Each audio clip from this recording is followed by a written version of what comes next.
Allez, on va commencer les présentations, si ça vous dit. Ouais, super. Ouais. Parfait. Qui commence? Allez, je me lance. François Vas-y. Méranx, j'entraîne les lignes arrière des espoirs à Bayonne. OK. Bonjour, Vincent Herbst. J'entraîne l'Heureux en Fédéral 2. Parfait. On était en train de faire les présentations. Bonjour. Salut. Donc, François de Bayonne, Vincent d'Ureux. Vas-y, Adrien, je t'en prie. Et Adrien, donc de la CBB, donc à Boulogne. Je suis joueur et j'entraîne. Je suis manager du pôle jeune, donc cadet junior, et j'entraîne les cadets. Voilà. OK. Et la Fédé représentée par? Là, je ne viens pas au titre de la Fédé, j'y viens Non, je dis plus, je plaisante. personnel, avec beaucoup de plaisir. Donc, moi, je suis Julien Antonin, je travaille sur la Ligue Nouvelle-Aquitaine et je m'occupe des jeunes depuis une dizaine d'années aussi sur le CAVBG à Bègles. Et donc, voilà, un suivi au niveau des jeunes. Et puis, en parallèle, je suis sur l'équipe de France de rugby à 7 développement. Et donc, voilà, avec ce parallèle un petit peu entre le 7 et le 15. Parfait. Michel Frachat, moi, j'ai fait différents clubs, Provence et Angoulême les derniers. Et puis c'est toujours un plaisir d'échanger pour moi avec des entraîneurs. J'adore apprendre comme ça. Donc, c'est un peu l'origine de l'idée des petites sessions Zoom. Comme je disais aux copains, Julien devait nous rejoindre aussi, Seb Bruno, j'ai pas de nouvelles. Et Alexis Driolet de Daumont, qui est en ligne encore quelques temps là pour savoir s'il accepte sa montée en Fédéral 2 ou pas. Voilà. On va commencer. On a un petit timing serré. On est là, a priori, pour parler de lancement. Alors, c'est un sujet assez vaste. On va être obligé de le circonscrire un peu à certaines thématiques, mais qu'on va tout ça définir ensemble, si vous le voulez bien. Ça vous dit un peu de vidéo? Allez, Allez, voilà. on se fait ça. Je vous partage donc l'écran. OK. J'espère que les connexions vont… Est-ce que vous voyez? C'est bon. Allez, je vous lance la vidéo.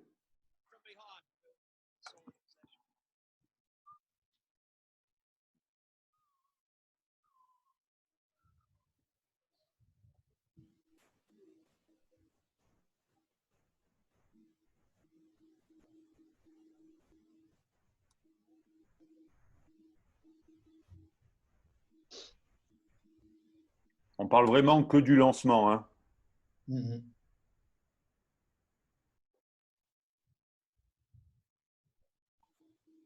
Je ne sais pas si c'est pareil pour tout le monde. Pour moi, c'est très saccadé. Ouais, C'est saccadé. Ouais. Ah ouais. J'en mets encore une ou deux sur les mêlées. Et après, on passe au partage. C'est bon, on arrête, on attaque. Ça vous Ouais. va? Allez. Ouais, c'est bon. C'est bon pour vous? C'est vraiment pour se refixer un peu les idées. On pourra faire appel à des images. Je pourrais y retourner. J'ai deux, trois trucs pour illustrer de temps en temps des thématiques si ça vous intéresse. Voilà. Donc, première question, et chacun prend la main quand il veut et on s'écoute et on complète. Est-ce que vos lancements, quand vous y pensez, vous avez une logique de lancement par timing, d'accord, décalage de départ, etc., ou vous disposez vos joueurs à l'avance dans l'espace?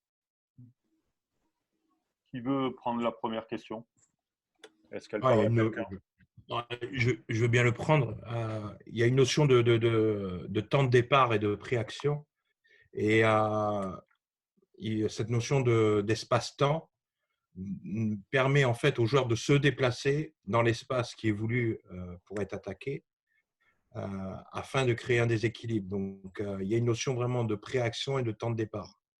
Mais est-ce que tes joueurs est-ce qu'ils sont déjà placés dans l'espace, grosso modo, que tu veux attaquer plus ou moins, ou est-ce qu'ils vont tout créer par timing?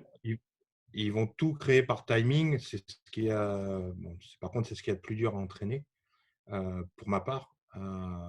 C'est trouver ce bon timing en fonction du rapport de force. Mais je travaille vraiment sur les temps de départ et je ne les place pas dans l'espace immédiat. Ok. Quelqu'un? Julien, François? Ouais, moi je veux bien. Ouais. En fait, c'est vrai qu'on a moi personnellement, j'ai deux types de lancements. Les lancements qui sont préétablis, où effectivement les gars, ils sont positionnés à l'avance dans l'espace sur le terrain. Et les lancements où je donne un petit peu plus de liberté aux joueurs. Et là, on est davantage sur des choix dans l'instant. C'est-à-dire qu'on va travailler, par exemple, un lancement où le ballon va arriver dans les mains du 10, et là, le 10 va avoir 3 choix possibles. Tout ça, je dirais, à la limite, peu importe. Moi, ce qui et toutes les saisons auxquelles j'ai entraîné, ce qui au final a été le plus important, ça a été le lien avant 3/4, quels que soient les lancements. La qualité de la conquête, le lien entre la conquête, le 9 et le 10. La suite, si j'ai une bonne conquête, un bon lien avant 3/4 et des directions de course qui vont bien, on va dire 8 fois sur 10, le lancement, il est positif. Alors, on ne marque pas à chaque fois, mais il y a de l'avancée, il y a du déséquilibre, et après, voilà. OK. Donc, je dirais qu'il y a un peu les deux, en fait, Un peu les deux. dans les formes de lancement que j'ai. D'accord. Quelqu'un veut intervenir? Ouais, moi, je peux. Je suis aussi sur le. Je travaille beaucoup plus sur le timing. Bien sûr, je les laisse pas se placer comme ils veulent, surtout que j'ai plus des jeunes que des seniors. Mais au-delà de ça, je demande beaucoup de préaction, même si eux savent la zone à attaquer avant. Enfin, ils savent les zones visées. Mais par contre, je ne vais pas les placer exactement en face de la zone qu'ils doivent attaquer, etc. D'accord. Je leur laisser beaucoup de liberté sur la préaction et sur comment se placer. Ils peuvent très bien être plutôt regroupés ou très à plat avant de pouvoir reculer, prendre de la profondeur, ou très en profondeur et au moment du lancer ou au moment de l'introduction, venir tout de suite dans l'espace. Enfin, ça, je laisse vraiment libre sur la préaction. D'accord. Et du coup, c'est vraiment le timing qui rentre en compte là. Question subsidiaire peut-être pour Julien, pour que tu puisses approfondir un peu, entre philosophie, timing et démarquage, entre guillemets. Hein. La question sous-jacente, c'est est-ce que vous avez plusieurs paysages ou est-ce qu'à la limite, un seul paysage suffit pour créer quasiment tous vos lancements? Notamment par la notion de timing, de course, etc., qui permettent de créer le paysage après, en cours de lancement, entre guillemets. Je suis Je pense qu'il y clair. a des lancements où on va automatiquement imposer des directions de course et donc des joueurs dans des zones et donc automatiquement limiter le choix de jeu. Quand par exemple sur une mêlée, on va dire à gauche du terrain, tu fais venir ton ailier à l'intérieur du 10, en premier attaquant par exemple, automatiquement tu vas te fermer d'autres options de jeu. Donc je crois qu'il y a les deux, il doit y avoir les deux cas de figure. Il doit y avoir les cas de figure où tu as de l'adaptation dans l'instant et des cas de figure où tu as des lancements de jeu qui, de par la direction de course, l'intervention de certains joueurs dans les zones, vont limiter les choix de jeu. D'accord. Pour rejoindre ce Vas-y, que dit Julien, je t'en François, prie. parce que du coup, non, c'était Vincent. Pardon, excuse-moi. Je croyais. Je réponds en même temps. Non, pour rejoindre ce que Non, disait François et ce qui m'a plu dans ce qu'il a dit, c'est la qualité du lancement et cette relation 9-10 qui va faire la différence sur la notion de timing. Mais en fait, sur le lancement, il y a aussi cette faculté d'adaptation du rapport de force qui va être proposé, stratégique. Au moment de la connexion, je dirais, après le lancement, par rapport au rapport de force qui est présenté, mon lancement doit avoir plusieurs sorties entre guillemets possibles, ce qui a été dit par François. Et voilà, cette faculté d'adaptation, suivant si on a une défense qui va être très serrée, qui va avoir une tendance à chasser, qui va avoir une tendance à fermer sur l'extérieur. Voilà, c'est en fonction du paysage, comment mon lancement va s'adapter. En fait. D'accord. Il L'évolution de… il y a une notion de lecture obligatoire de toute manière. Oui, bien sûr, bien sûr. De toute façon, après, il y a tout ce qui est principes généraux, hein, mettre de la vitesse, lecture, tout ça, c'est notre quotidien, quoi. C'est le sel de notre soupe, quoi, hein. Donc, par contre, après, l'idée là, c'est de partager nos points de vue plus en termes de philosophie, de stratégie, et éventuellement après, si on a le temps, méthode d'entraînement. Voilà. Ce qui me paraît intéressant dans tout ce qu'on dit, je trouve qu'on se regroupe un petit peu. pour moi, dans les lancements, ce qu'on essaie de travailler, c'est essayer de créer un maximum d'incertitude sur la défense. Voilà. Alors que ce soit effectivement, après, ça va dépendre aussi des lancements dans la profondeur du jeu, où est-ce qu'on se situe. Est-ce qu'on se situe au milieu du terrain? Est-ce qu'on se situe proche de l'embut adverse? Est-ce qu'on se situe sur un lancement de jeu qui va être très décalé ou sur une mêlée qui va être au milieu ou qui peut proposer de côtés de jeu? Mais voilà, moi, je dirais que mon leitmotiv, c'est arriver à créer un maximum d'incertitude sur la défense. Et justement, après, ça peut être en jouant avec cette notion de démarquage avec des courses ou alors avec des positions qui sont préétablies. Je trouve que les deux situations peuvent être intéressantes pour justement amener des fausses pistes ou après, bon, moi, je suis très, très partisan du jeu avec cet ailier fermé qui, pour moi, est le joueur qui peut être un petit peu dangereux et qui est caché et qui peut être source de création d'espace. Alors que ce soit en l'heure ou que ce soit pour être utilisé, voilà, il y a tout ça. Je me retrouve un petit peu dans tout ce que vous dites. Là, par rapport aux vidéos qu'on a vues, les points qui semblent intéressants, et c'est certainement le point qui a un petit peu évolué sur ces dernières années, c'est qu'il y a une attaque de ligne d'avantage qui est quand même assez rapide. Hein. Des lancements avec beaucoup, beaucoup de profondeur, on en trouve un petit peu plus rarement. Ou en tout cas, c'est avec des variantes qui peuvent être différentes, avec du jeu dans le dos. Mais voilà un petit peu sur mon point de vue. D'accord. Pour avancer, première entrée en matière plutôt sympa. Est-ce que la notion de semi-attaque vous dit quelque chose? C'est semi-attaque, ces petites animations en cellule en cours de jeu. C'est bon pour tout le monde, la notion de semi-attaque. Ouais. Est-ce que vos lancements, les animations que vous avez dans vos lancements sont les mêmes? Il y a le même package que pour vos animations dans les semi-attaques ou en cellule? Par exemple, le fameux coupe d'eau qu'on voit depuis la logique trésiste, etc., et qu'on a encore vu là, quasiment sur 8 lancements sur 10, il y en a au moins un. Voilà. Est-ce que ce sont les mêmes animations, les redoublés, les croix, etc. Enfin, voilà. Est-ce que c'est des codes de lancement qui sont identiques à vos codes de semi-attaque? C'est vrai qu'on retrouve, chez moi, on retrouve des articulations similaires. Ouais. Après, l'espace n'est pas le même, donc forcément, on ne le joue pas de la même manière.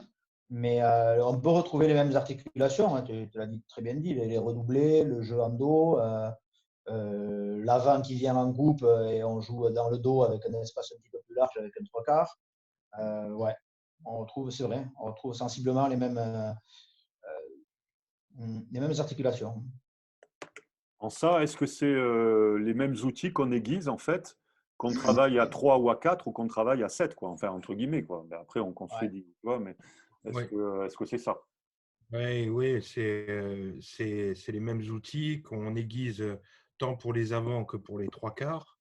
Après, les notions d'espace et d'espace-temps sont différents, mais c'est quasiment la même articulation et les mêmes comportements recherchés, peu importe les collectifs de lignes. C'est une communication qui est assez commune. Après, là où on a des difficultés, moi par exemple, à mon niveau aujourd'hui, c'est la qualité de technique individuelle des joueurs qui est aujourd'hui un frein, vraiment un frein sur… voilà, souvent, on veut mettre une cellule en place avec une belle articulation et autres, et très vite, on va se heurter à la capacité de technique individuelle du joueur. Et du coup, on est parfois… on peut se retrouver hors sujet par rapport aux ressources de mes joueurs.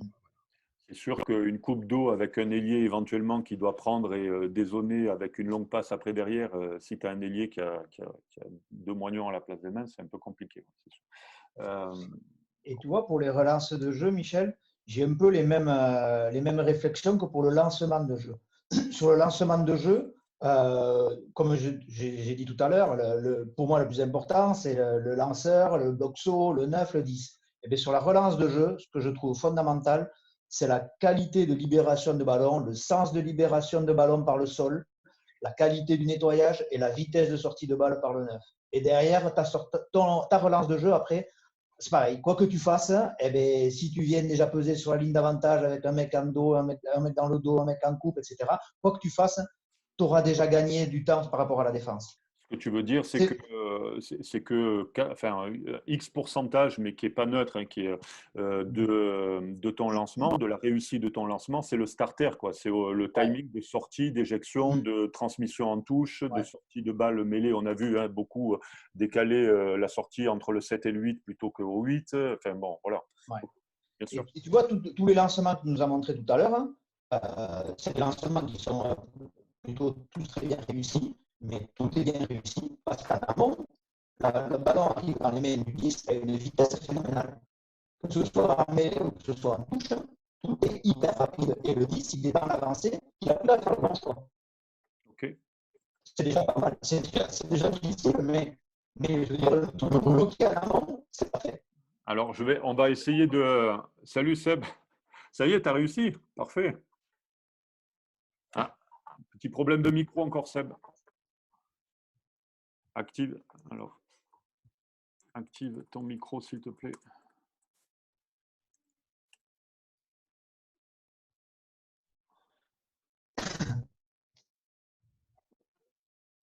En bas à gauche. On va continuer. Ah merde, il nous a partagé l'écran. Voilà, parfait. OK. C'est bon, Seb, tu nous entends? Nous, on ne t'entend pas. Il faut que tu actives ton micro en bas à gauche de l'écran. En bas à gauche de l'écran, il faut que tu actives le micro.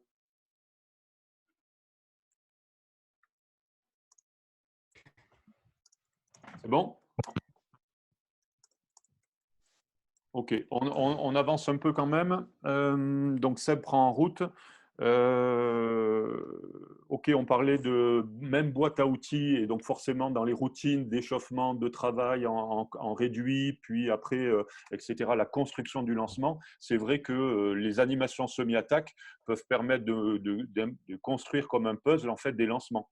Tu vois, voilà, tu peux avoir redoublé et coupe, etc. Donc, et tout ça, c'est des éléments d'une même boîte à outils, quoi, effectivement, qui peuvent être partagés par les avants si on veut, mais au moins par les trois quarts. Au moins par les trois quarts. Troisième question. Les objectifs de lancement. J'ai fait exprès de ne pas commencer par ça, mais votre philosophie de lancement, c'est quoi? Là, il y a débat. Hein, donc, est-ce qu'un lancement, c'est fait absolument pour franchir? Est-ce que c'est fait pour installer un projet de jeu à plusieurs temps programmés? Est-ce que vous ouvrez vos options tout le temps? Tout le temps? Est-ce que les options parlent tout le temps? Voilà. Quelle est votre philosophie dans les lancements? Moi pour ma part, comme je l'ai dit, que sur des jeunes, je laisse l'option tout le temps. Tout le temps. Même si on pourrait commencer à parler de préétabli, il y a quand même la notion de lecture et d'options possibles. Du coup, donc, tu prévois d'attaquer une zone, par exemple, on le traduit comme ça pour tout le monde. Tu prévois d'attaquer une zone. Si un joueur voilà. prend l'option, bravo à toi. Voilà. Il faut que ce Et soit le bon voilà. choix. Après, si c'est mauvais choix, ben, tout le monde va dans le même sens, on sécurise et on continue. OK. Donc, tu Mais prévois éventuellement voilà, des adaptations de des soutien adaptations sur selon l'erreur, les etc. options. OK. Exactement. D'accord. Quelqu'un veut intervenir là-dessus? Votre Pour moi, philosophie? ma philosophie dans un monde parfait, hein, c'est un lancement, c'est toujours pour battre la défense. Toujours battre la défense. C'est pas multiplier un temps et des temps et des temps. C'est battre la défense ou créer un déséquilibre suffisamment fort pour pouvoir accentuer derrière. Le lancement doit être gagnant, entre guillemets. C'est la philosophie. Je suis très loin de ça, mais un bon lancement doit être gagnant. C'est un coup, quoi. Tu as un coup dans la carabine et il faut mettre dans la cible, quoi. Non, après, bien sûr, il y a le jeu qui s'emboîte derrière. C'est-à-dire que voilà, si Bien sûr, on a bien créé sûr. suffisamment d'avancées, voilà. Mais dans l'idée, c'est une attaque. Voilà. OK. Quelqu'un? Julien? Seb, si tu nous entends maintenant et que tu peux parler. Vous m'entendez là ou pas? Ouais. Yes. Oui, Ah. ça y est. Bah déjà, bonjour, excusez-moi. Je j'avais pas vu l'heure et puis chez Zoom, je croyais qu'avec le lien, on pouvait s'inviter sans le télécharger. Mais bon, c'est pas grave. Ben, non, les lives semences, c'est par rapport déjà, je pense, au terrain. là où on est, dans notre camp, les zones d'occupation, zones d'action. Donc, selon la zone, je pense que c'est important de choisir les lancements. Et après, sur les temps de jeu, programmés ou pas, c'est vrai que c'est mieux de jouer en lecture selon la défense, mais sur des défenses qui sont très organisées, il faut aussi que l'attaque soit organisée aussi. Donc, il y a, il y a plusieurs options. Il y a un cadre et après, dans ce cadre-là, il y a des options et il faut que le joueur soit capable de jouer en lecture et de choisir la bonne option. Donc, c'est vrai que le mieux, c'est d'avoir sur chaque lancement de jeu plusieurs options, quoi. Ok. Julien, peut-être? Oui, un petit peu la même chose sur le jeu en option. C'est un choix que nous faisons assez régulièrement. C'est vrai plutôt sur les lancements qui sont loin de la ligne de but adverse.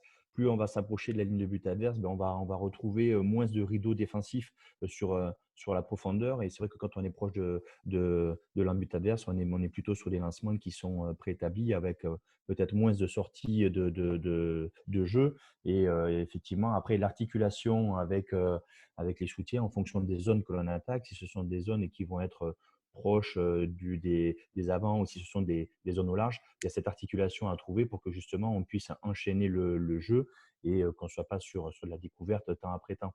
Alors, je ne parle pas forcément de temps de jeu paramétré sur du trop long terme. Après, ça dépend avec quel niveau de jeu on joue aussi.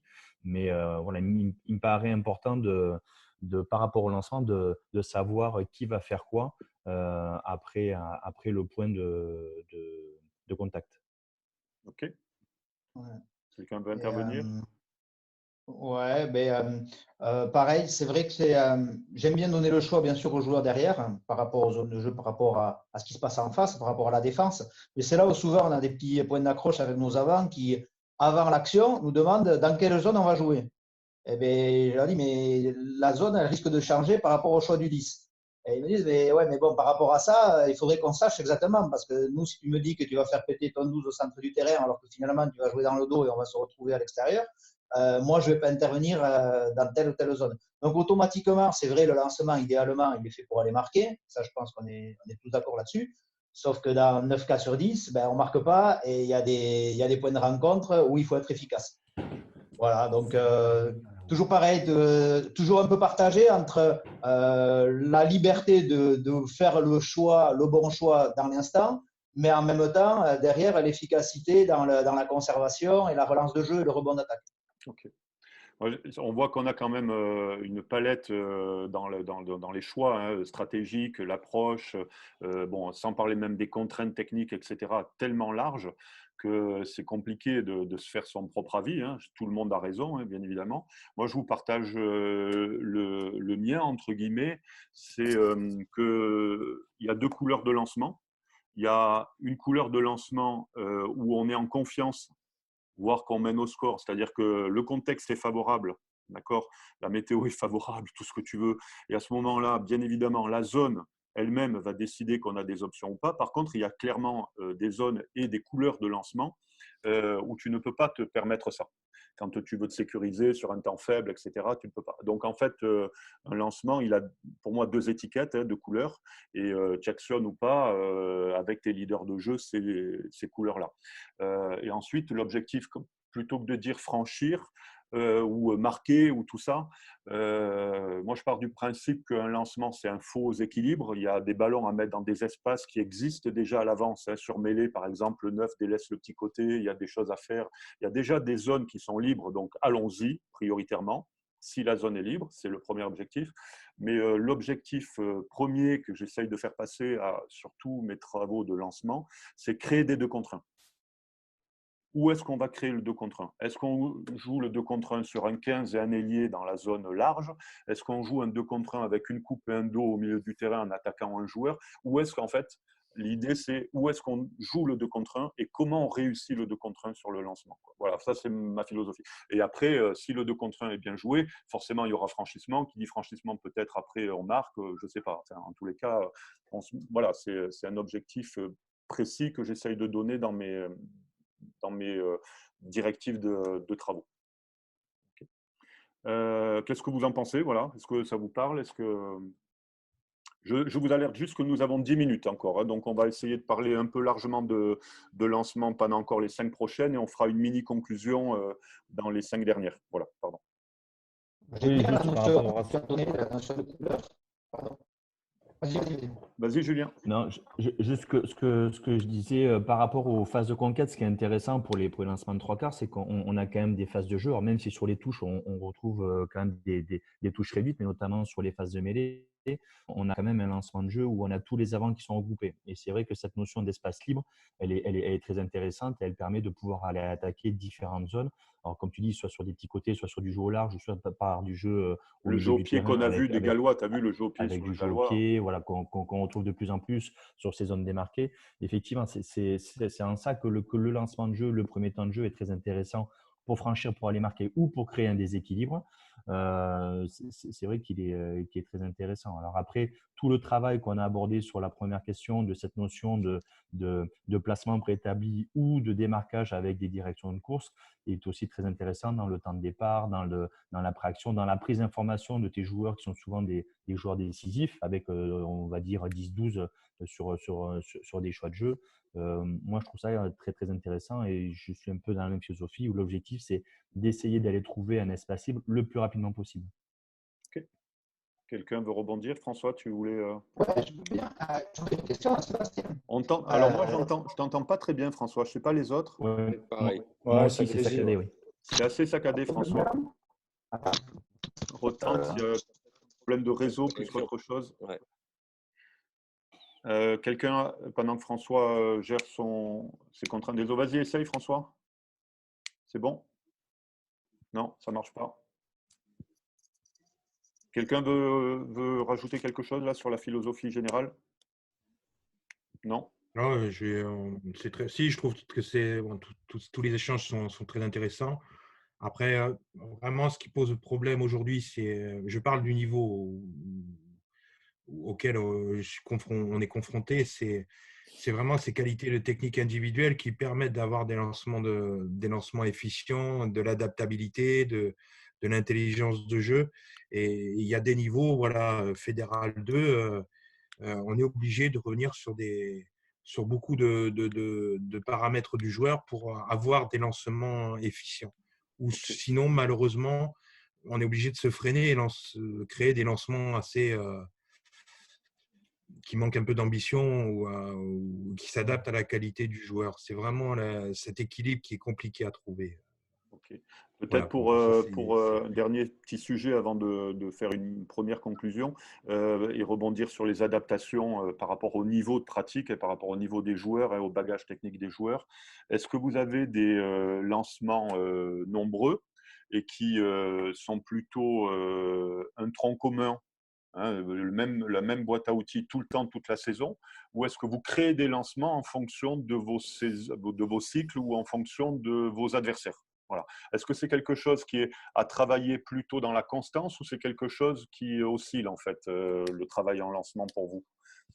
Vous comprenez Ouais. le sujet? Vas-y, Moi, je t'en prie, Adrien. moi, on va dire que j'ai un tronc commun basique que je vais garder sur toute l'année, que je vais pouvoir utiliser tout le temps, que je vais tellement avoir travaillé, qui vont vraiment le connaître sur le bout des doigts et le gérer À correctement. peu près, ça représente combien de lancements, tu sais, sans parler des options? Trois Trois lancements. lancements? 3 lancements. Et pour le coup, sur ces 3 lancements, on est vraiment sur le même positionnement en préaction. D'accord. C'est quelque chose qui vont, voilà, avec des options sur chacun des lancements. Et par contre, dans la saison, en fonction de si j'ai pu avoir me procurer des vidéos des adversaires, etc., peut-être que je vais accentuer le travail sur un des lancements, etc., ou peut-être rajouter une option voilà, pour pouvoir battre vraiment précisément cette défense-là. Tu entraînes combien de fois par semaine? 3. Tu as le temps d'une semaine à l'autre ou sur un cycle de 15 jours de rajouter des lancements en cours de saison? Alors, rajouter des lancements, pas tout à fait. Ça peut se faire sur un peu plus long terme. Mais rajouter une option ou vraiment accentuer pour qu'il y ait le bon timing sur ça, oui, sur une semaine ou 15 jours, ça se fait. En fait, j'ai 3 entraînements collectifs plus un entraînement technique individuel pour ceux qui sont dispo. Ok. Quelqu'un, donc tronc commun toute l'année ou des variations souvent et régulières? Vous m'entendez mieux, Michel? Ouais, pas Ouais. mal.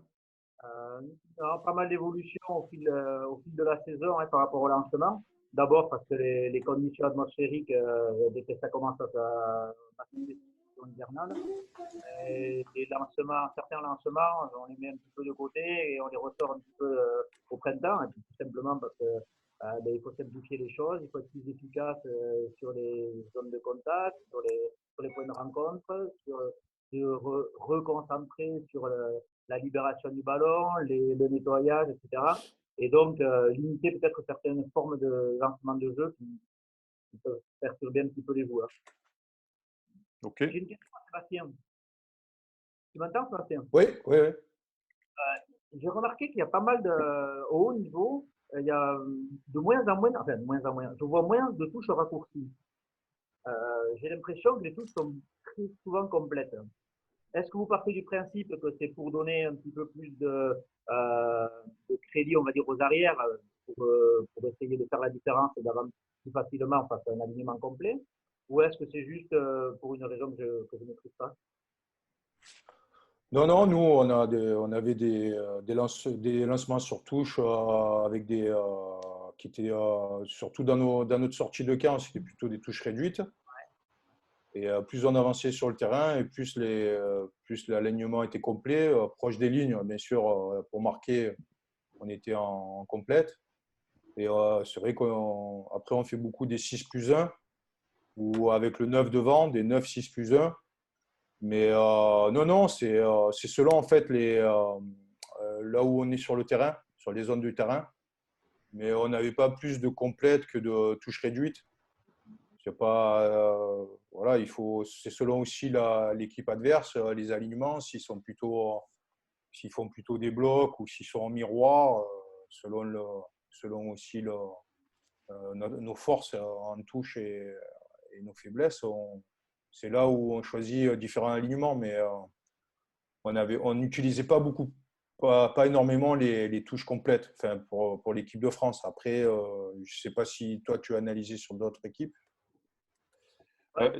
Excusez-moi, je suis obligé de vous couper. On va être arrêté dans moins de 2 minutes. Ce que je vous propose, c'est qu'on peut se reconnecter tous les 6 tout de suite, hein, après la fin de la première session. On se reconnecte. Le truc, c'est que probablement, je ne pourrai plus filmer la visio, donc on est obligé quand même de faire une mini-conclusion rapide là-dessus. Hein. Donc, d'abord en vous remerciant pour ça. Il y a encore plein de sujets à creuser, notamment la cohérence entre conquête et lancement. Hein. On peut faire ça dans la foulée. On peut spécifier après plein de sujets aussi sur les lancements en touche mêlée ou combinés avec avant 3/4. Et on n'a pas parlé aussi, ça sera l'objet d'une autre visio, des entraînements en lancement. Comment on les entraîne en fait. Voilà. Donc déjà, merci pour ça. Nous, on se retrouve après tout de suite, si vous le voulez. On se reconnecte tout de suite. Comme ça, on peut encore continuer à parler librement. Mais je suis obligé de fermer cette session-là. D'accord? OK. Merci pour ce premier échange. En tous les cas, on se retrouve tout de suite derrière. OK. Merci.